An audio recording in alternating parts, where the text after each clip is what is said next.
On the matter of development, some specialists believe that for the case of Africa, it's important to harness the energy and the creativity of Africans to overcome African development challenges. In this regard, I can't imagine any program that would succeed without tremendous participation of a healthy woman. My name is Thierry Francis Babane, your host.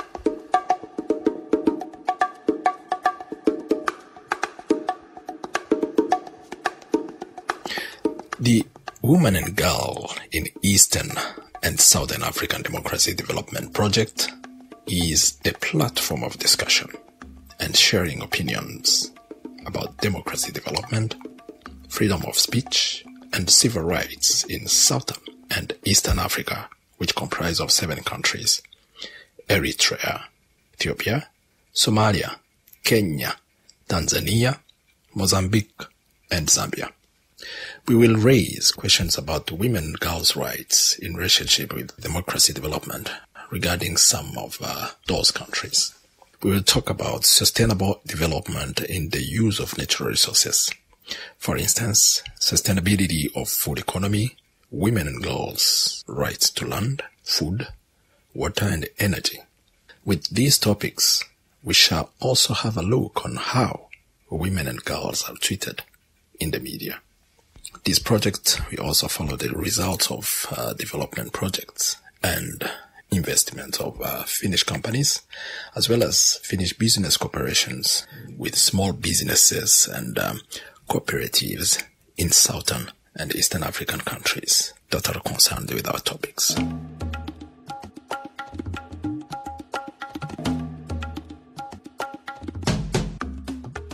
We know that African women are actively practicing different economical activities as entrepreneurs, farmers, employees, and employers in other sectors as well. They are no doubt the whole story about social, cultural, and economical development. Yet, they face an array of unfair boundaries that prevent them from playing this role to their full potential. My name is Albina Gakuru, and I am from Kenya. And my interests are on women and women empowerment by looking through the conflict lens, the international relations lens, and seeing how the world, the region, and how their situations are determined and react to them within themselves and within their body. Body meaning how they interact with the world.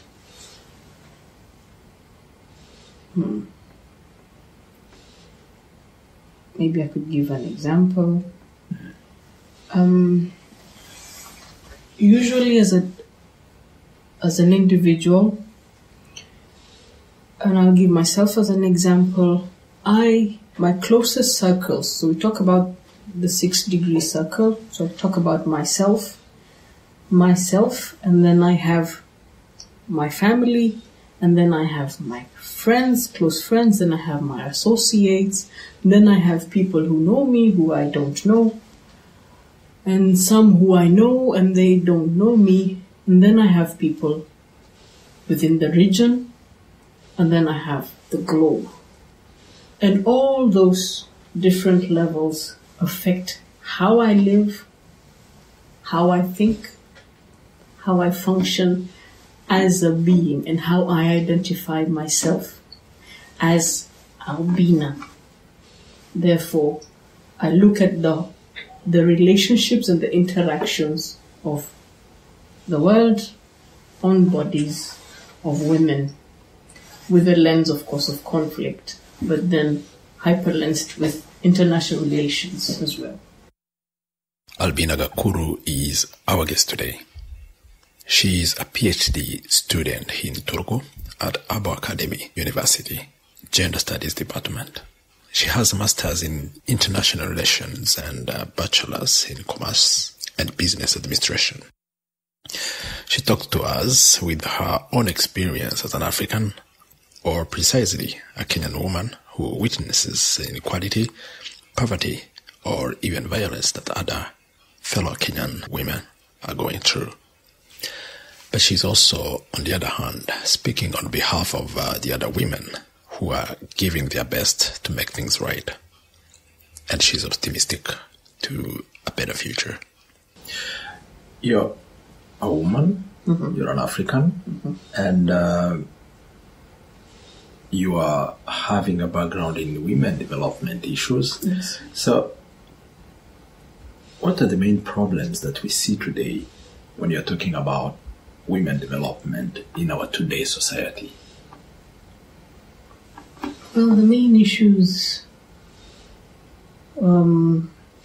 mostly is what has been talked about many times is that the recognition of women, they don't have as much, but it is changing with time now as people understand and get to see what roles and what kind of work women carry in society. And my perspective, I also look in the African lens of how the African woman, even culturally, was considered one of the key pillars of the home. And therefore, without a woman in a home, then there was no family. It was never considered a family. So when you look at that, you can see the importance of a woman in society. They are the bearers of the future generation. They are the bearers and the carriers of history as well. They are the ones who socialize, teach the children the culture, the language, the history. They are the first interactions of the future of our society. And therefore, if they are not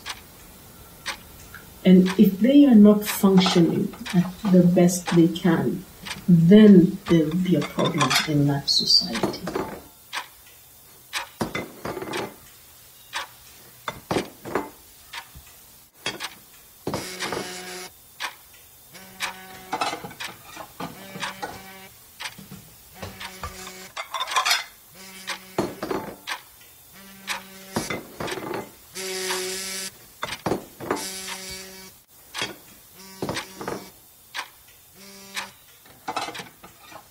Tackling issues related to economical opportunities in Africa, we need to sit down and compare women's and men's labor force participation rates, wages and incomes, business ownership, and access to financial services.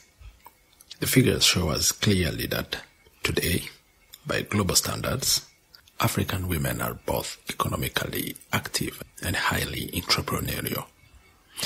But the problem is that they are in low value-added occupations, which generates a little economic return, despite remarkable steps registered for the proportion of women in paid employment outside the agriculture sector. Well, the issue of income and gender is actually a world problem, where usually sometimes the jobs that were considered for women, the employment scale, the scale that was used is usually lower, yet the work is more intense because the hours are not equivalent to the kind of value that is given to a specialized individual, say, doing a predominantly masculine job. Therefore, if you look at like hostessing, or nursing, or teaching, usually, as you can look at the worldwide, the scales of teaching jobs are not as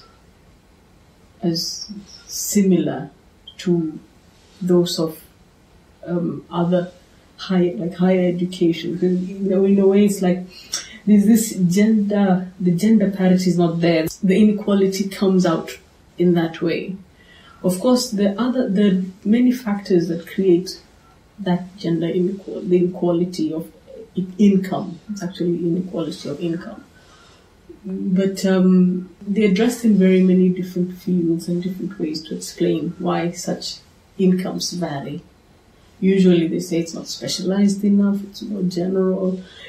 If it's just cleaning the floor, then they say everybody can clean the floor. But, if someone was sitting down formatting a computer, the hours are the same. Probably even the one who's cleaning the floor is doing a much more hard, tedious work compared to the one who's formatting in 15 minutes and they're done. But because it's a specialized skill, the formatting of a computer is a specialized skill, so therefore it carries more value or more weight in the employment scale as compared to the generalized.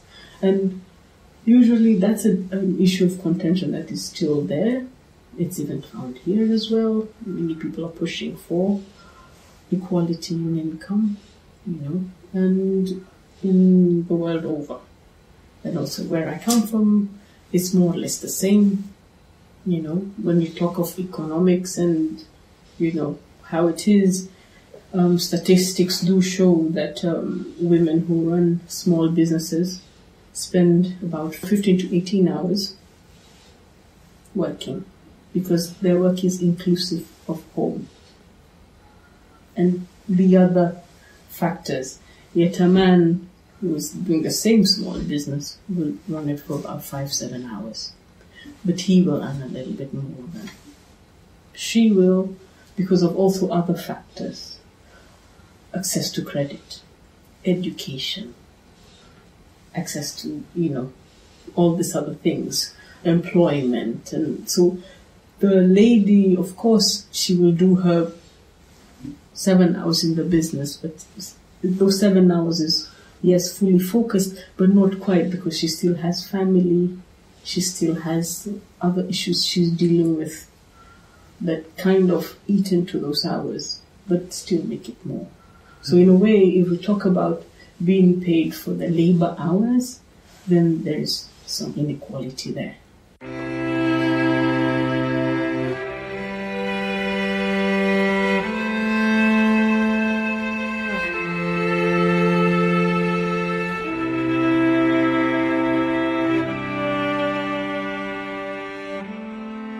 Africa had suffered so badly to get on track and walk away from poverty. But what we see today could tell a different story in few years to come, as without doubt, opportunities are now opening, thanks mostly to UN Millennium Development Goals, which gave, for example, free primary education to all and allow an open discussion on gender equality and empowerment of women. The only issue to be addressed carefully is now the contribution of women to inclusive growth. First of all, the economies in East Africa and Africa right now, the unemployment rate is over 40%. So, thinking of employment in this generation is there, but it is not a guarantee. So that's why also we have the informal sector and the invisible markets that are available that help the economy to keep going. So usually in Africa we have about two sets of economies going. We have the visible and the invisible. The invisible is kind of the informal, where, you kind of are floating under the radar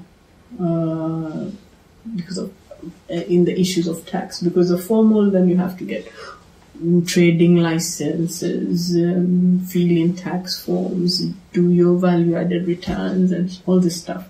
But then the informal sector is not so, it's a little lower, because they don't quite get to the criteria the criteria level given in order for you to have value-added taxes. And so they're just like under the radar because they don't get to that criteria for taxing.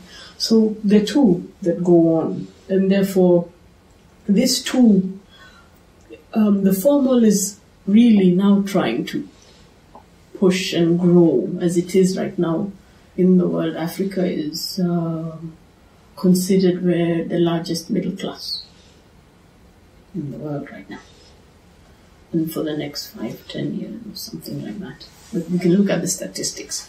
But if business, that's the place to be. Africa is the place to be for business, and because the economies are growing at a rate of 5% each year.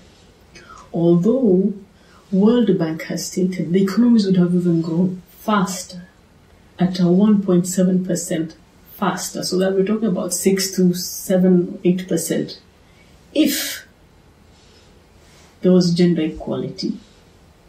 And how to get gender equality is through education and empowering of the women. So those are the two.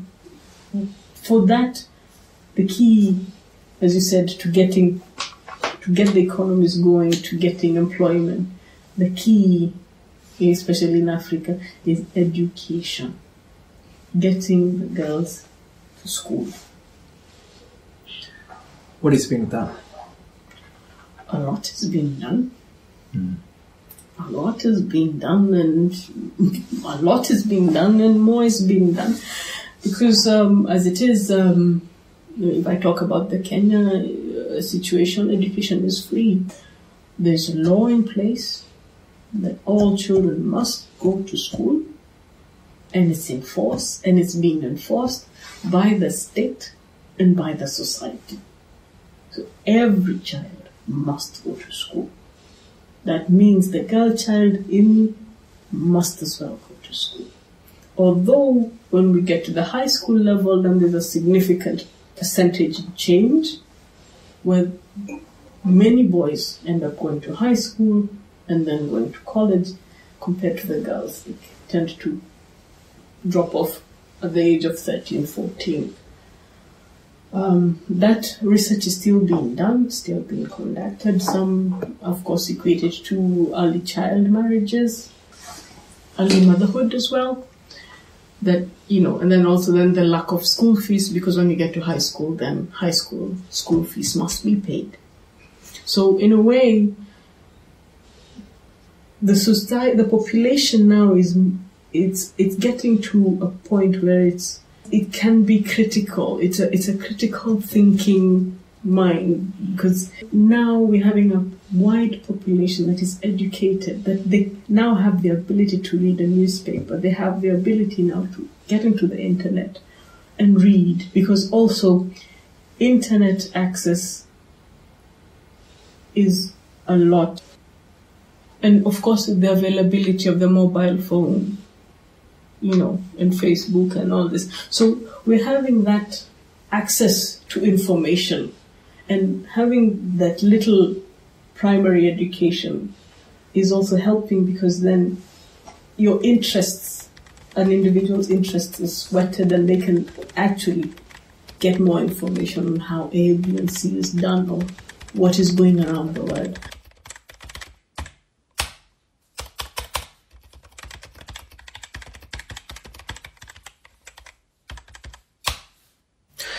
On the other hand, Sustainable Development Goals that are now in the process for another 15 years are believed to respond to many problems of development. As we know, out of 57 million children who didn't make it to school with UN Millennium Development Goals, more than a half reside in sub-Saharan countries, and among 103 million youth who are not in school, 60% are women. Targets have been set to eradicate these issues, and Africa, in particular, is showing positive signs to work towards these goals.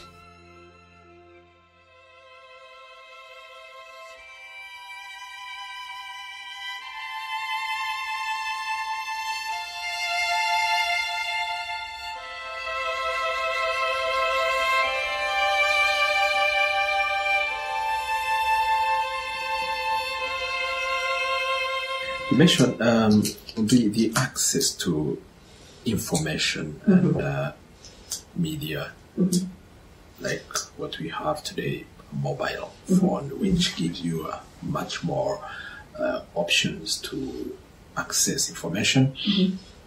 And we know that there are many different services offered in a community. The case of Kenya is even much more interesting when you look at how people use the applications in their phones. How is a woman participating in this technology boom to get opportunity on human development? The app that really comes to mind is the M-pesa. That empowered women so well. And M-pesa is the mobile banking facility. And there's even a newer one called M-Shwari, which is also a savings and loan. But they give short-term loans. And when we talk about how M-pesa and M-Shwari have really helped, maybe I should give you some statistics on the ground. 70% of the small-scale businesses in Kenya are run by women. 70% of the informal sector. It's small women selling tomatoes, women selling a little bit of this and a little bit of that, from tea leaves to soap on a spoon. That informal. But that money they get, they put it on their M-pesa. That's the same money they'll use to pay the school fees for the children, to pay the supplier. So they don't have to have cash. And the M-pesa phenomenon came about also when the banks were slowly trying to incorporate a gendered perspective. Although before it was really, the banks were not helping at all, where a woman to get a loan, she had to get guarantee from her husband if she's married. If she's not, then she has to bring a relative to take the loan on her behalf.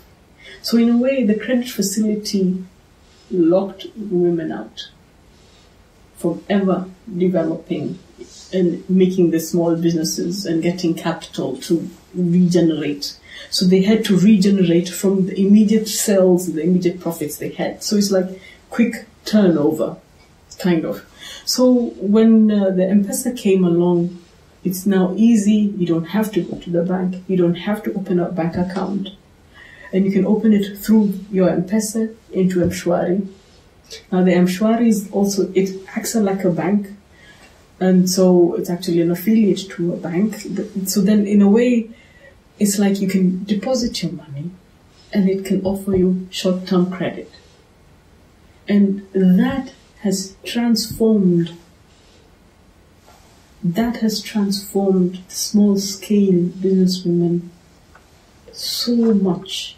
And as well, right now, so the banks have, from the year 2000 and now, we had this tabletop banking that was called Chama, which is like a group, like a community. You translate it from Kiswahili.